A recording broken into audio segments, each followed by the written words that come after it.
In today's video, I'm going to teach you how to make a countdown timer in PowerPoint.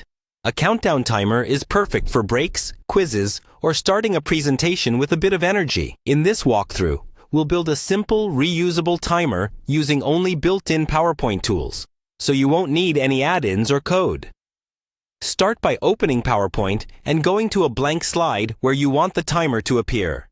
It's usually a good idea to use a clean layout so the timer is easy to see. Now, insert a shape that will act as the visual part of your countdown. A simple circle or rectangle works best. Go to the Insert tab, choose Shapes, pick your shape, then click and drag to draw it in the center of the slide. You can adjust the color and outline using the shape format options so it stands out clearly. Next, we'll add the number that will count down. Insert a text box, or click once inside your shape and type the starting number for your timer. For example, 10 for 10 seconds. Make the font large and bold so it's readable from a distance. Center the text both horizontally and vertically in the shape. This will be your main countdown display. Now we'll animate the countdown. Go to the Animations tab. With your text selected, choose an animation that will change it every second. The easiest method is to duplicate the slide multiple times, each with a different number. But we'll keep everything on one slide using animations.